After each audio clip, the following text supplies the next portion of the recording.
우리의 삶에는 항상 기분이 상쾌하고 사기가 충천한 하이 스피릿 속에 살지는 못합니다. 그보다는 기분이 우울하고 저기압이 되며 몹시 피곤하고 기진맥진하는 때가 더 많이 있습니다. 그때 우리는 직장을 사표내고 싶고 부모와 남편과 아내로서의 책임과 사명도 저버리고 멀리 홀홀 정처 없이 떠나고 싶은 마음의 충동을 느낍니다. 한 걸음 더 나아가 인생 그 자체를 포기하고 싶은 마음의 연약함을 느끼기도 합니다.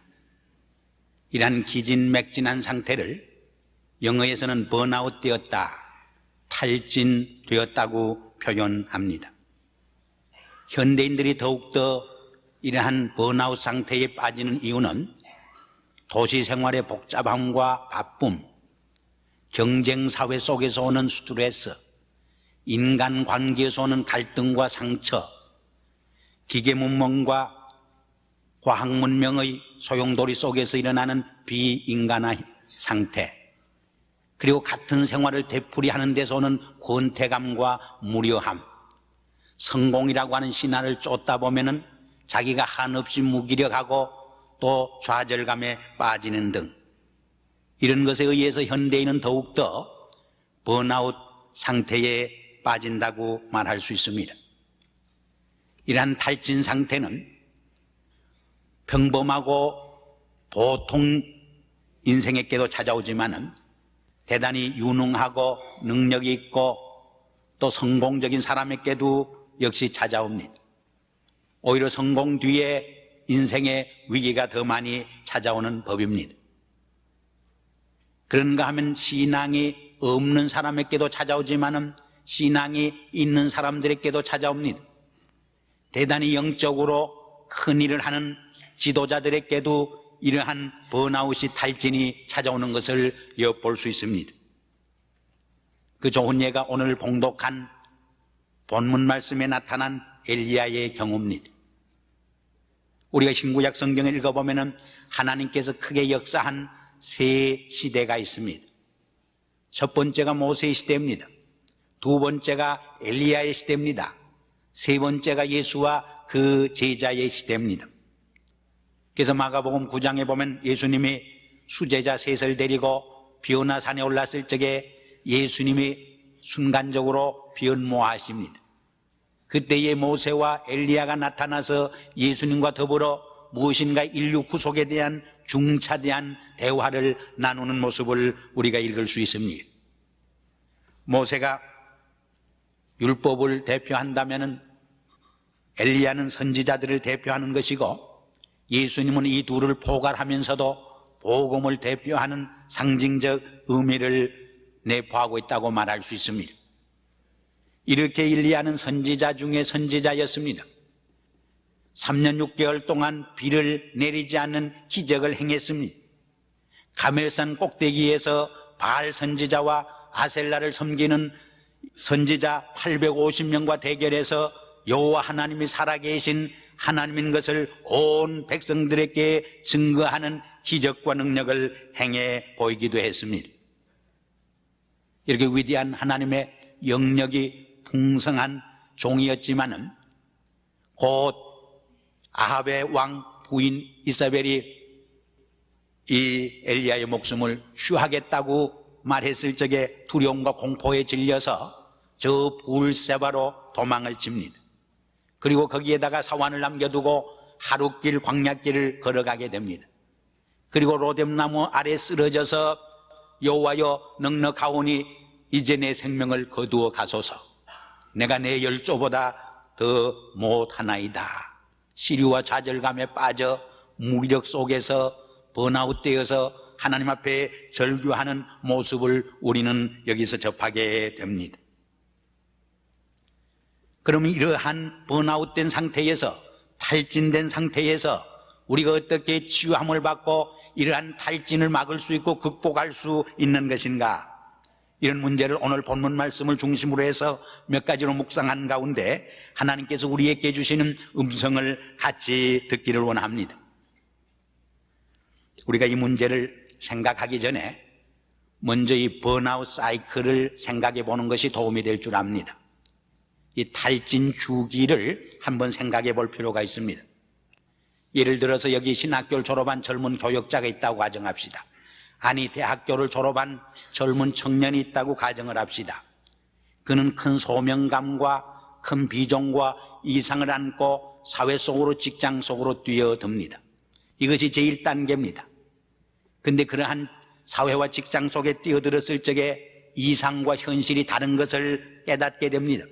학교에서 배운 것들이 실제로 적용되지 않는 벽에 부닥치는 경험을 많이 하게 됩니다. 많은 일로 둘러싸이게 됩니다. 이것이 제2단계입니다. 그렇게 될 적에 몸을 남용하게 됩니다. 우리 몸에 피곤이 쌓이게 됩니다. 그렇게 될 적에 과중한 업무로 인한 피곤은 우리의 결혼 생활과 가정 생활과 인간관계에 영향을 미쳐서 좀 경직 상태에 이르게 되는 것을 봅니다. 이것이 3단계입니다. 여기에서 일을 잘 효율적으로 처리하면 괜찮은데 그것을 처리하지 못하게 될 적에 4단계로 나아가게 됩니다. 그것이 helpless and hopeless, 무기력과 좌절감입니다. 내가 일을 감당할 수 없다고 하는 자기 자신에 대한 자신감을 잃으면서 한없이 무기력과 소망 없는 좌절감에 빠지게 됩니다. 이때는 늘 함정에 빠진 듯한 기분 속에 삽니다. 꿈을 꾸어도 도망을 치다가 붙들리기도 하고 도망을 치다가 진땀을 흘리면서 깨기도 합니다. 이것이 바로 4단계입니다. 그리고 한 걸음 더 나가서 대인관계나 자기가 일하는 일터나 사회에 대해서 대단히 시니컬해짐, 냉소적이 됩니다. 그리고 한 걸음 더 나가서 비판적이 되고 부정적이 되고 앵거, 분노를 터뜨리게 됩니다. 이것이 5번째 단계입니다. 이러한 분노를, 미움을, 증오를 발했을 적에 마음속에 내가 사람들을 섬기고 또 이 직장 속에서 내가 이웃을 섬기고 사회를 섬기도록 부름을 받았는데 사람들에 대해서 오염을 터뜨리고 분노하고 미워하게 되었다고 하는 것을 생각하게 될 적에 일종의 guilty feeling, 죄의식에 사로잡히게 됩니다. 자기 자신에 대해서 한없는 부끄러움을 느끼게 됩니다. 이것이 6째 단계입니다. 그리고 한 걸음 더 나가서 새로운 힘을 충전받게 되고 새로운 헌신과 소명을 다짐하고 결단하게 됩니다. 이것이 7단계로서 원래의 제 소명과 헌신으로 되돌아가게 됩니다. 물론 이러한 번아웃 사이클은 일생을 통해서 한 번도 겪지 않는 사람이 있을는지 모르겠어요. 그러나 일반적으로 몇 차례의 이 번아웃 사이클을, 탈진 주기를 경험하며 거치며 인생을 살아갑니다. 어떤 이는 1년에도 한두 차례 겪게 되는 것입니다. 물론 어떤 사람은 1단계, 2단계쯤 갔다가 원래 상태로 되돌아가기도 하는 것입니다. 그렇다고 하면 이러한 기진맥진한 탈진 상태에서 우리가 어떻게 새 힘을 얻고 리뉴얼 될 수 있는가, 쇄신될 수 있는가, 회복될 수 있는가, 치유될 수 있는가, 이런 문제를 오늘 엘리야의 경우를 통해서 우리에게 주시는 하나님의 교훈을 우리가 같이 묵상해 보려고 합니다. 첫째 단계는 타임 오프, 휴식을 취하는 일. 로뎀나무 아래에서 죽기를 소원했던 엘리야에게 하나님은 찾아오시어서 잠을 자게 합니다. 그리고 숯불에 고기를 굽고 음식을 차려서 잘 먹도록 대접해 줍니다. 우리가 피곤할 적에 한숨 푹 자고 나면은 우리의 몸이 가벼워집니다. 새 힘을 얻게 됩니다. 또 우리가 음식을 잘 취하게 될 적에 새 에너지를 공급받게 됩니다. 그래서 성경에도 보면은 하나님께서는 사랑하는 자에게 잠을 주신다, 그렇게 말하고 있습니다. 하나님께서 하루를 만드실 적에 낮과 밤을 만드신 데는 놀라운 하나님의 섭리와 뜻이 있음을 우리는 기억해야 합니다. 밤낮으로 일만 하면은 우리 몸의 조화와 리듬이 깨어집니다. 우리의 육신의 건강과 정신적 건강과 영적 건강이 파괴되어집니다. 하나님께서 만들어주신 이 창조의 원리와 이 자연 법칙을 우리가 잘 순종해 나갈 적에 그것을 따라 인생을 살아갈 적에 우리가 번아웃의 탈진 상태에 빠지지 않게 됩니다. 하나님께서도 엿새 동안에 열심히 일해서 온 우주 만물을 창조하시고 일에 되는 날 안식하셨습니다. 하나님께서 우리에게 엿새 동안에 열심히 일하고 일에 되는 안식일날 주일날 하나님 앞에 나와 신령과 진리로 제단을 쌓게 한 데는 우리의 행복과 우리의 건강과 우리의 축복을 위해서 제정해 주신 하나님의 법칙인 것을 우리는 명심해야 합니다. 우리의 육신이 병들게 될 적에 우리의 내적 삶도 메마르게 됩니다. 우리의 심령도 나약해집니다. 적은 일에 두려워합니다. 적은 일에 겁을 집어먹고 정말 졸렬해지는 모습을 볼 수 있습니다. 세 번째로는 우리의 삶과 이 일을 효율적으로 관리하는 일입니다. Effective Management. 우리가 같은 시간이지만은 같은 일이지만은 얼마나 효과 있게 관리를 하느냐에 따라서 하늘과 땅의 차이가 나게 되는 것을 봅니다. 우리가 성경을 읽어보면 엘리야만 번아웃된 것이 아닙니다. 모세도 일을 하다가 번아웃 탈진 상태에 빠졌습니다. 출애굽기 18장에 보면은 혼자 재판을 하다 보니까 너무 일에 밀려서 지쳐버렸습니다. 온 백성들이 온종일 뜨거운 태양 밑에서 줄을 서서 기다리니까 원망과 불평을 터뜨리게 된 것입니다. 그때의 모세의 장인 이드로가 모세에게 제안을 합니다. 혼자 이렇게 일을 하다 보니까 비효율적인데 백성 중에서 재덕이 유망하고 하나님을 두려워할 줄 알고 진실무망하고 또 불의한 일을 탐하지 아니하는 이러한 일꾼을 뽑아서 1000부장, 100부장, 50부장, 10부장을 임명해서 큰 일은 중요한 일은 모세 4가지만은 적은 일은 그들이 담당하게 할 때에 내 일도 쉬워지지만은 온 백성들도 기뻐할 것이라고 충고합니다. 그렇게 했을 적에 그 번아웃에서 헤어날 수 있었던 모습을 우리는 읽을 수 있습니다. 사도행전 6장에도 보면은 초대교회가 크게 부흥성장하면서 사도들이 기진맥진해집니다. 거기다가 그 교회 안에 문제가 생깁니다. 구제 문제로 히브리파 과부들과 헬라파 과부들 사이에 갈등이 생깁니다. 이 돈이 좋긴 좋은데 자칫하면 불화를 초래합니다. 요새 우리 커뮤니티에도 많은 보조금이 나오니까 시끄러워지는 것 같습니다. 이때에 사도들은 잘 행정적으로 이펙티브하게 매니지합니다. 구제하고 공개하는 일은 7 집사를 뽑아서 그들이 전담하게 하고 이 사도들은 기도하는 일과 말씀 전하는 일에 전무하리라고 효율적으로 매니지먼트를 할 때에 모든 것이 해결되면서 초대교회가 더 바이탈리티를 가지고 생동감을 가지고 전진하게 되는 것을 볼 수 있습니다. 마지막으로 우리는 경건 생활을 체크해야 합니다. 우리의 영성 생활을 재점검하고 회복해야 합니다. 우리의 탈진과 영성 생활은 경건 생활은 뗄 수 없는 밀접한 관계에 있습니다. 그래서 오늘 본문에도 보면 하나님께서는 저 호렙산으로 가게 하시어서 호렙산에서 하나님의 세미한 음성을 들음으로 그의 탈진을 치유해 줍니다. 하나님의 세미한 음성 속에서 제 소명과 제 헌신을 가다듬게 하는 모습을 볼 수 있습니다. 사실 지금까지 말씀한 휴식이나 운동이나 자기 삶과 일을 잘 관리하는 것이 경건생활로 이어지지 못하게 될 적에 무의미해집니다.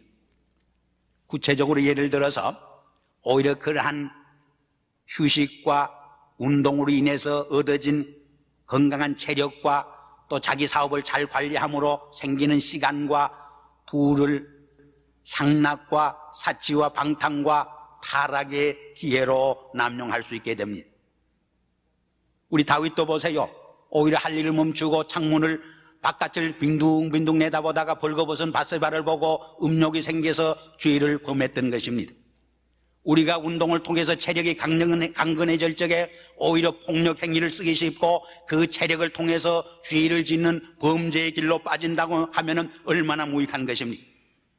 우리의 시간과 우리의 업무를 잘 관리해서 시간이 남아 돌아가고 우리의 재산이 늘게 될 적에 그것으로 오히려 죄를 짓고 타락의 길로 빠진다고 하면 얼마나 오히려 죄가 되고 형벌이 되는 것입니까? 오히려 우리를 파멸의 길로 빠뜨리는 결과를 빚어내게 될 것입니다. 더 근원적인 것은 우리 인간은 육신적인 존재 이상이기 때문에, 영적인 존재이기 때문에 아무리 육신을 편안하게 하고 육신을 강건하게 하고 육신을 잘 대접을 해도 우리의 내적 갈증이 있습니다. 영적 갈증이 있습니다. 정말 번아웃에 있어서 치유될 수 없고 헤어날 길이 없는 것을 우리는 기억해야 합니다. 그러므로 우리는 우리의 영성 생활을 체크해야 합니다. 우리의 경건 생활을 우리는 회복할 때에 우리는 새로운 힘을 얻게 되고 새로운 비전과 이상을 가지고 힘차게 우리의 사회생활로 뛰어들 수 있게 되는 것입니다. 그러면 우리가 힘써야 할 경건 생활이 어떤 것인가? 먼저 기도 생활입니다. 리차드 박스터는 그런 말을 했습니다. 기도 없는 사람은 사실은 무신론자와 같고 기도 없는 교회는 회칠한 무덤과 같다 그래서 아무리 교인 수가 많고 교회 건물이 훌륭하고 또 교회의 프로그램이 많아도 기도에 생명을 잃을 적에 생명력을 잃은 빈 무덤과 같고 회칠한 무덤처럼 힘이 없는 공동체가 된다는 말입니다. 기도가 무엇입니까? 하나님과의 영적 사귐입니다. 하나님과의 깊은 영적 대화입니다. 그 대화를 통해서 우리의 고독과 우리의 아픔과 우리의 억울한 사정을 하나님께 우리는 고하게 됩니다. 한편 하나님께서 들려주시는 세미한 음성을 기도를 통해서 듣습니다. 그 기도 속에서 하나님의 위로와 하나님의 용기와 하나님의 평강과 하나님의 능력을 힘입게 되어지는 것입니다. 두 번째로는 말씀에 대한 묵상과 연구입니다. 우리의 기도 생활이 말씀에 대한 묵상과 연구가 결여될 적에 미신적이 될 수 있습니다. 기복적이 될 수 있습니다. 신앙의 본질에서 이탈될 수 있습니다. 우리는 말씀을 깊이 묵상하게 될 적에 그 말씀 속에서 들려오는 오늘을 살아가는 우리에게 주시는 살아계신 하나님의 음성을 다시 듣게 됩니다. 예수 그리스도의 십자가와 예수 그리스도의 부활의 사건을 오늘의 나의 사건으로 접하게 되는 성령의 역사를 통해서 오늘의 나의 말씀으로 체험되어지는 것입니다. 세 번째로는 사랑의 실천을 영성 생활의 훈련입니다. 이 영성 생활의 훈련에 많은 에리아가 있습니다만 첫째는 고독 훈련입니다. 예수님도 바쁘고 피곤하고 할 일이 많으면 많을수록 많은 사람을 떠나서 군중을 떠나서 한적한 곳에 홀로 있으면서 고독 훈련을 통해서 하나님과의 깊은 영적 사귐을 가졌고 영적 리뉴얼을 가졌던 모습을 봅니다. 두 번째로는 청빈 생활의 훈련입니다. 청빈 생활의 훈련은 욕심에서 해방되고 자유로워지는 훈련입니다.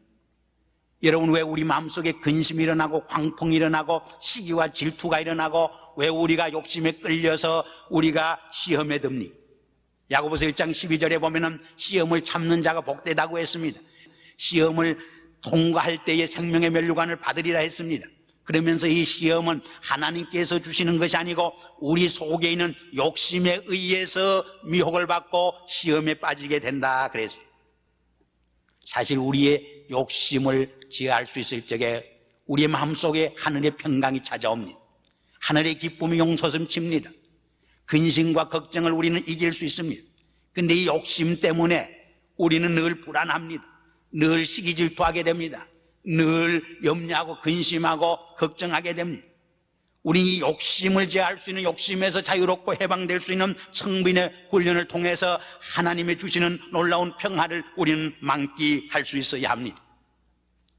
세 번째 영성생활 훈련은 사랑의 실천 운동. 기계의 기름이 마르면 소리가 납니다. 또 소리가 날 뿐만 아니라 마찰로 인해서 기계가 파괴됩니다. 우리 개인 생활과 공동체 생활에서 사랑은 기름과 같습니다. 이 사랑의 기름이 메마르게 될 적에 소리가 납니다. 그리고 거기에 마찰이 생겨서 갈등이 오고 갈등으로 인해서 우리 인간 생활에 파괴를 가져오게 됩니다. 마지막으로는 순종 훈련입니다. 우리가 하나님께 모든 것을 맡기지 못하고 순종하지 못하기 때문에 우리는 늘 근심하고 걱정하고 우리의 삶 속에 진정한 자유와 평강이 없는 것을 우리는 알고 있습니다. 그러나 모든 것을 하나님께 맡길 적에 비로소 하나님의 주시는 참된 쉼이 있습니다. 오늘 많은 우리 민자들 보면 워커홀릭에 걸려서 쉴래야 쉴 수 없게 되었습니다. 마음속에서 일어나는 욕심의 광풍 때문에 도무지 평강을 상실하고 있습니다. 그러나 모든 것을 하나님께 맡기고 하나님께 순종하게 될 적에 비로소 하나님께서 주시는 참된 평강과 기쁨과 자유함을 주시게 되는 것입니다. 그래서 성경에 보면은 하나님의 위대한 일꾼들은, 하나님께서 크게 들어쓴 하나님의 종들은 하나님께 순종했던 순종의 인물들인 것을 우리는 비로소 깨닫게 됩니다. 오늘 로뎀나무 아래서 엘리야처럼 피곤해 지치고 무기력과 좌절감에서 번아웃된 우리들을 주님이 찾아오셔서 잠을 자게 하시고 휴식케 하시고, 그리고 엑서사이즈 하게 하시고, 우리 업무를 잘 효율적으로 관리하게 할 뿐만 아니라 우리의 경건 생활을 다시 한번 회복하고 영성 생활을 다시 한번 점검하고 우리가 치유함으로써 우리의 가정으로 들어가, 우리의 직장으로 돌아가, 우리의 커뮤니티로 들어가서 새로운 용기를 가지고 엘리야처럼 재헌신하고 재소명감에 불타는 우리가 되기를 주의 이름으로 축원합니다. 기도하시겠습니다.